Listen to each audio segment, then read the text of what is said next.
Programme voice of minute के साथ मैं हूं जावेद इकबाल मिरानी। नाजरीन, आज हम बात करेंगे पाकिस्तान के अंदर ये जो पॉपुलिज्म की पॉलिटिक्स है, इसके ऊपर बात करने के लिए मेरे पास मेहमान मौजूद हैं, सर अफजार रिहान साहब। इस वक्त दुनिया के अंदर पॉपुलिज्म एक थ्रेट के तौर पर सामने आ रहा है डेमोक्रेसी के लिए, लेकिन पाकिस्तान के अंदर इस वक्त हमारा एक मकबूल लीडर इमरान खान, जिसको पॉपुलिस्ट लीडर कहा जा रहा है, वो इस वक्त तमाम पॉलिटिकल पार्टीज को अगर कंपैरिजन किया जाए वो पीक पे खड़े हुए हैं। तो आज हम बात करेंगे अफजाल साहब से इस हवाले से कि जो पॉपुलिज्म की पॉलिटिक्स है पाकिस्तान के अंदर, क्या आप समझते हैं कि ये डेमोक्रेसी के लिए थ्रेट है? सर, पहले सबसे आपका शुक्रिया। ये जो पॉपुलिज्म का तस्वर है ये हमेशा ही नुकसानदेह साबित हुआ है। ये हैंडसम से जुड़ा हुआ है। पाकिस्तान की सियासत देख लें, बल्कि इंटरनेशनली भी देख लें कि जो भी इस तरह के पॉपुलर, हिटलर भी तो पॉपुलर के तौर पे उभरा था और पॉपुलर लीडर बन के आया था, तो उसने क्या खरमस्तियां की, जमहूरी अंदाज से आया था, कोई फौजी असलूब में नहीं आया था। लेकिन दुनिया आज भी उसकी की हुई कमीनगियों या ज्यादतियों का खमियाजा भुगत रही है।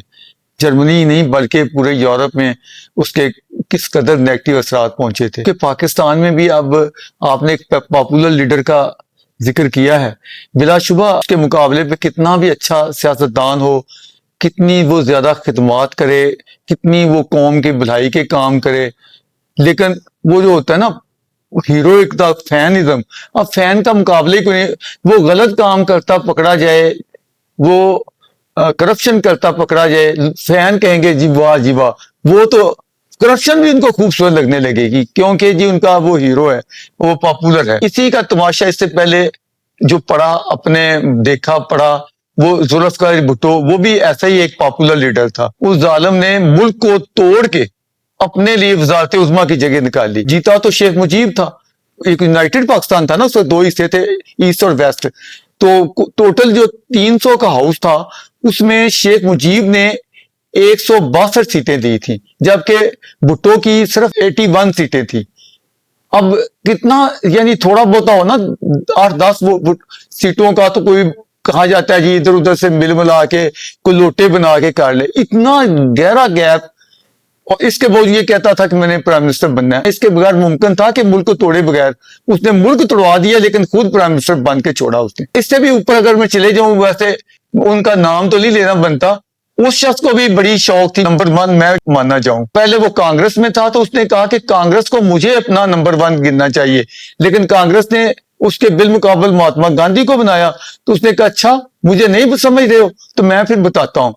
उसने फिर वो स्लोगन दिया था, डिवाइड इंडिया और डिस्ट्रॉय इंडिया। वो भी एक बड़ा पॉपुलर, अभी तक लोग उसके नशे में झूम रहे हैं, उसकी बातें। सब ये बताइएगा तो आज भी यही जो मेजोरिटी होती है वो डेमोक्रेसी में ये असूल होता है कि मेजोरिटी डिसाइड करती है अपने रिप्रेजेंटेटिव प्राइम मिनिस्टर को। अगर हम 2024 का इलेक्शन उठा के देखें तो मेजोरिटी ने तो वोट तो उसी मकबूल लीडर को दिया है, तो वो एक्सपोजर तो इस लेवल के ऊपर लेके आया है पब्लिक के अंदर। तो आप उसे कह रहे हैं कि ये इसमें डिवीजन हो रही है, डिसइंटीग्रेशन हो रही है पॉपुलिज्म की तरफ से, लेकिन दूसरी तरफ देखें एक बहुत बड़ी मेजोरिटी उसको वोट भी दे रही है। इंडिया की सियासत पाकिस्तान से थोड़ा मैं ग्रेज की इतफाक करता हूं कि कोई लोग गुस्सा ना करें। अब पंडित नेहरू के सामने पटेल को रख लें, पटेल ज्यादा जीनियस समझता हूँ और ज्यादा प्रैक्टिकल और ज्यादा क्वालिटीज का मालिक, लेकिन वो जो हैंडसम का एक पॉपुलर होने का वो नेहरू में ज्यादा था। तो करिश्मा, ये जो करिश्माती जिसको कहते हैं ना, इनकी वजह से हमेशा ही मसले बने हैं। ये जो 24 में वोट इनको ज्यादा, उसको करिश्माती को ज्यादा थे, 2018 में उसके बिलमुकाबल नवाज शरीफ को ज्यादा पॉपुलरिटी थी। लेकिन पाकिस्तान का मसला करिश्माती या पॉपुलर या हैंडसम से भी बढ़ के ताकतवरों का रोल है, मुक्तदर का। आज हाँ हमारे यहाँ मुक्तदर असल अथॉरिटी ये गिनी जाती है। इस वक्त जो भी जितनी भी पॉपुलरिटी है, अगलों ने 3 साल से कहाँ रखा हुआ है। ताकत जब आती है तो वो अपना आप मनवा लेती है, उसमें फिर फैंस कुर्बानियां देने वाले भी होते हैं ना, उनको भी फिर 9 मई भुगतना पड़ता है, उसके साथ बिल्कुल सहने पड़ते हैं। सर, अगर ये देखा जाए कि तमाम पॉलिटिकल पार्टीज के अंदर जिस तरह से ये 2006 और 5 के अंदर एक democracy, charter of democracy sign हुआ, तो ये तमाम पॉलिटिकल पार्टीज अगर बैठ के एक चार्टर ऑफ डेमोक्रेसी को एक नए सिरे से साइन करें तो उसमें इमरान खान को भी शामिल किया जाए। अभी न्यू प्रोविंसेस की जैसे हम बात आगे करेंगे तो उसके अंदर भी कह रहे हैं कि मुक्तदर ने पीटीआई को अप्रोच किया है कि आप हमें सपोर्ट करें ताकि हम न्यू प्रोविंसेस जो नए यूनिट बनने जा रहे हैं वो हमें आपकी असिस्टेंट चाहिए। तो आप ये क्या समझते हैं, पॉलिटिकल पार्टीज का कंसेंसस अगर ये बिल्डअप हो जाता है तो जो नॉन स्टेट एक्टर हैं वो बैकअप पे चले जाएंगे? जिसको आजकल पॉपुलर कहा जा रहा है, हमेशा एक प्रेशर ग्रुप की हैसियत से देखता चला आ रहा हूँ। ये लोग खुद ही बातें बनाते हैं, कहानियां करते हैं, खुद ही कहते हैं जी हमारी सुनवाई हो गई है और अब वो छोड़ा जा रहा है, अब बाहर भेजा जा रहा है, अब ट्रंप आ रहा है, वो हमारे लिए फैसला कौन इनको हुक्म जारी कर देगा। ये सारी की सारी हवाइयां हैं, घड़ी भी खुद साख्ता अपनी पसंद की बातें। अभी हाल ही में आपने देखा कि वो जी अंदर खाने जी बात हो गई है, अब वो तो शिफा हॉस्पिटल पहुंच के तो वहां से फिर बनी गाला आएंगे, उसके बाद फलां हो जाएगा, ये हो जाएगा, ये छुट्टी होने वाली है बुलंद परवाज की। लेकिन एंड क्या निकला? हर साफी को या लिखारी को ये अच्छा लगता है कि वो लोगों को खुश करने वाली बातें करे, लेकिन मुझे उसमें कोई चाशनी नहीं है कि खुश करने वाली बातें करूं, कल को सारी की सारी झूठी साबित हो जाए तो मेरी क्रेडिबिलिटी हो गई ना जानने में। बिल्कुल ये चीजें सब मसनूई हैं, घड़ी हुई हैं, कुछ भी नहीं ऐसा है, कोई कंप्रोमाइजिंग नहीं है। जिनके पास ताकत है वो इसके साथ कंप्रोमाइज क्यों करेंगे? जिसका पता है जब तसल इस लेवल पे चली जाती है ना, एक होता है पॉइंट ऑफ नो रिटर्न, जब वो आ जाता है तो उसके बाद दोस्तियां नहीं बनती हैं। उसके बाद तो होता है कि उसके ताकत हाथ में आ गई तो वो इनको उड़ा देगा, इनके पास है तो वो उसको क्यों बढ़ने देंगे जी, कल को ये हमारी गर्दन काटे। सर फर्ज तो करें अगर एक छोटी सी मिसाल देता हूँ, मैं माफी चाहता हूँ, एक छोटी सी मिसाल देख लें। 77 के बाद का मंजरनामा मेरे सामने आया, वो पॉपुलर था, सब लोग कहते हैं, आज भी उसके गीत गाते हैं, उसकी कोई सीयत नहीं ताकतवर की। लेकिन उस वक्त पूरी दुनिया में ये माना जा रहा था कि अब एक कब्र है, दो बंदे हैं, तो एक नहीं रहना है, एक ही ऊपर। ये कि वो उनका आपस में क्या मेल मिलाप हो जाएगा, वो किसके खिलाफ होगा, कोई बात ही नहीं। उन जब इतना ज्यादा टकराव की शिद्दत आ जाती फिर वो चीज नहीं रहती। पॉइंट ऑफ नो रिटर्न पे पहले दिन ही पहुंचे हुए हैं, क्योंकि इसकी जब तकर्री होनी थी ताकतवर की, उस वक्त उसने आपको पता है कितने जलसे किए थे और क्या क्या फान उठाया था कि इसको नहीं आने देना कुछ भी होते। तो उसके लिए पता नहीं क्या क्या लंबी चौड़ी, वो तो आप उसमें डिटेल में जाऊंगा, इंटरव्यू रह जाएगा। मैं बात को खत्म करता हूँ ये कहते हुए, जब तक ये सही सालम है, ताकतवर और उसके हाथ में है, तो वो उसके होते हुए कि एक दफा तो उनको मजा मिला या वो सीट मिली प्राइम मिनिस्टर की, वो आ गया, अब वो उसका बरका साफ है कि ये शख्स दोबारा प्राइम मिनिस्टर नहीं बन सके। सर ये अगर हम बात करें कि मकबूल लीडर की जो पॉलिटिक्स है, नैरेटिव है, वो कंप्रोमाइज है, वो मिसकंसेप्शन है, वो पब्लिक मैस को जो है ना वो एक एक्सप्लॉइट कर रहा है, लेकिन उसकी जो रेजिस्टेंस है, it is existence for democracy. वही तो बंदा अगर हम देखें डेमोक्रेसी के लिए लड़ रहा है, वही बंदा कंप्रोमाइज नहीं कर रहा। लेकिन उसके मुकाबले में अगर आप नवाज शरीफ को देखें, जरदारी को देखें, इन्होंने हमेशा कंप्रोमाइज करके जेल से बाहर निकल के आ गए हैं। लेकिन उसकी आप समझते हैं कि जो रेजिस्टेंस है एग्जिस्टेंस? देखिए दो बातें हैं, बड़ी आपने ये अच्छा सवाल उठाया जी सर, कि वो कंप्रोमाइज करके अपना उन्होंने संवारा, इसने नहीं किया।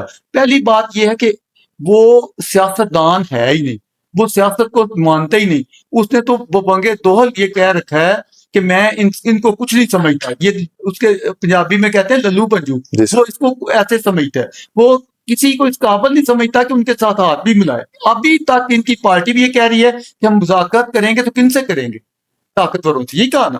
पहले दिन की उनकी एक ही रट है कि हमने ताकतवरों के साथ चलना है, ताकतवरों के साथ मुज़ाकरात करने हैं, उनके थ्रू हमने अपना जो भी लेना देना करना है। इनको तो वो हाथ ही नहीं डालते। अच्छा, वो उनको उनका रोना फौज, लोग ये समझते हैं कि अवामी हकूक के लिए शायद जदोजहद कर रहे हैं।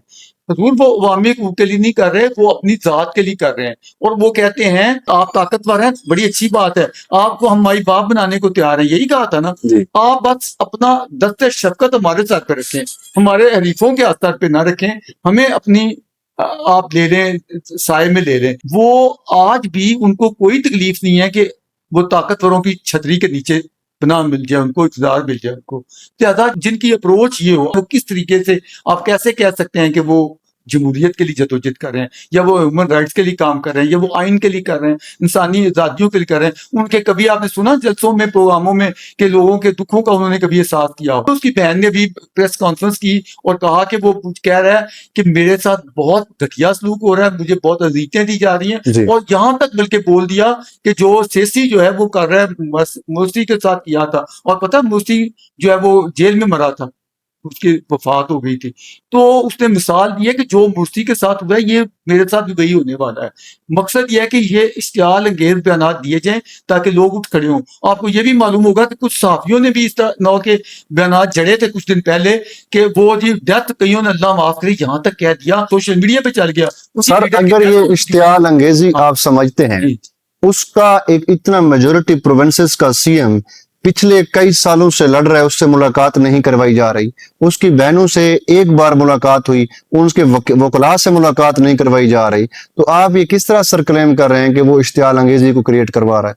नहीं, वो उसका मुद्दा एक ही है कि लोग निकले, वो नहीं निकल रहे। इंडिया में कॉकरोच पार्टी बनी, वो नौजवान निकले जिनको जेन थी कहा जाता है, तो इन्होंने बड़ी इश्तिहार दिलाया कि हमारे लिए भी लोग इस तरह उठ खड़े हो, लेकिन वो लोग नहीं उठ रहे। अब क्या किया जाए, उसके लिए ये चीजें की जा रही हैं। बाकी आपने जो बात की कि सीएम जो केपी का उसकी मुलाकात नहीं होने दी जा रही, या उसकी बहनों की, मैंने तो उससे कॉलम भी लिखा जंग में कि ये ह्यूमन राइट्स के खिलाफ है। जी सर। कोई भी कैसा भी हो लीडर, ये तो बुनियादी इंसानी हकूक में आता है, जी। और ये आम शहरी जो होता है उसका भी राइट होता है कि वो अपनी फैमिली को मिले। बिल्कुल जी। Sir, it's fundamental rights for जो बंदा हमारा एक जैसे तैसे भी पीएम रह चुका है, बोनाफाइडली उसका राइट मानता हूं कि उसकी फैमिली का, कि उसको, बल्कि उसकी पार्टी की क्यादत का भी ये राइट है कि वो उससे अपनी गाइडेंस लें, उसको मिले। ये बताइएगा कि नेक्स्ट 5 ईयर या 4 ईयर का जो पॉलिटिकल कंसेंसस है या कि जो नैरेटिव है या पाकिस्तान का जो एक सियासी बयानिया बनने जा रहा है, तो आप किस तरह से देखते हैं पॉलिटिकल दूसरी पार्टीज को भी और एक तहरीक इंसाफ को भी? अगले चंद सालों में आपको क्या नजर आ रहा है पाकिस्तान का जो सियासी निजाम है? आपने अभी जिक्र किया था चार्टर ऑफ डेमोक्रेसी का, बात अभी की ना, जी सर। तो आपने कहा कि जिस तरह तब 2006 में हुआ था बेनजीर और नवाज शरीफ के बीच में, इसी तरह का अब भी होना चाहिए। बिल्कुल सर। ठीक बात है, बहुत अच्छी बात है, बड़ी खूबसूरत बात है। ताकतवरों के बिलमुकाबल अगर हम सिविलियन हुक्मरानी पे यकीन रखते हैं, डेमोक्रेसी को, आइन को इम्पोर्टेंस देते हैं, तो वाकई ये बात बिल्कुल आपकी मैं इत्तेफाक करता हूँ, होना चाहिए। लेकिन ये जो करिश्माती शख्सियत है वो ये सोच नहीं रखती है। वो इनको वाकई लल्लू पंजू और ऐसे समझते हैं कि इनकी क्या औकात है, ये है क्या, मैं असल चीज हूँ। तो जब बंदे की ये अप्रोच हो ना, तो फिर वहां ताकतवरों के खिलाफ नहीं हो सकता। अब देखें, अब एक बात अच्छी बात है कि एक जमाने में जिस मौलाना को ये बहुत बुरे अल्फाज बोला करते थे, आपको मालूम है, बड़े बड़े जलसों में जी सर। उनको वो क्या क्या लफ्ज बोला करते थे कौल के वाले से। इसी तरह अचक जई साहब हैं, उनकी वो नकल उतारते थे चादर लेके कि अचक जई ऐसे चादर लेता है, मजाक उड़ाते थे। आज देखो ना, वक्त ने मजबूर किया, उनकी क्यादत तक में कबूल कर रही है। अपोजिशन लीडर पीटीआई के मेजॉरिटी होते हुए भी अपोजिशन लीडर उन्होंने अपनी पार्टी छोड़ के उसी अचकजई को बनाया जिसके ये मजाक उड़ाया करते थे। जिस मौलाना के ये लोग तबर्रे बोलते थे और इतनी गलत जुबान बोलते थे, अब उसी मौलाना को कहते हैं मौलाना कुछ क्यादत फरमाए, ये आपकी इमामत में काम करने को तैयार है। जो बढ़ के मारता था कि मैं छोड़ूंगा नहीं, मैं ऐसे कर दूंगा, मैं हाथ मुंह पे फेर के, जी आज वो कह रहा है कि मैं मुर्सी बनाया जा रहा हूँ। बेबसी की आदत है। मेरी बहन मेरा पैगाम दे दे, मेरे साथ बहुत बुरा हो रहा है। तो मकसद ये है कि बंदे को कभी इतना ज्यादा हकार नहीं होना चाहिए, तकब्बर नहीं होना चाहिए। मैं के अलावा बात नहीं निकलती थी, आज हालात ने कहाँ पहुंचाया। तो ये चीजें जब पॉपुलर अप्रोच हो ना, तो वो उसको जमहूरी अप्रोच होना चाहिए। उसको चाहिए कि अवाम के साथ, या अवाम के दूसरे भी लोग हैं जो आखिर वो भी वोट देते ही रहे हैं ना, ऐसी बात तो नहीं है कि वो कहीं आसमान से गिरे हैं। आपने अभी नवाज शरीफ का जिक्र किया, नवाज शरीफ वो शख्स है जो 2/3 मेजॉरिटी के साथ जीतता रहा। अब आप कहेंगे कि वो ताकतवरों के आशीर्वाद से, तो देखिए आशीर्वाद फिर 18 में भी थी, ये तो सारे ही मानते हैं। तो आशीर्वाद के बगैर यहाँ हुआ क्या है? अभी पता नहीं किसी का बयान आया था कि सिवाय 70 के आज तक जितने इलेक्शन हुए वो कंप्रोमाइज थे या वो ताकतवरों की आशीर्वाद से ही थे जी। अब लेकिन वो जो 70 का जिसको मुंसफाना कहा जाता है उसको तस्लीम नहीं किया गया। मुल्क तोड़वा लिया लेकिन हकदार को हक नहीं दिया, ये हमारी रीत रही। Thank you so much Afzar Rihan साहब।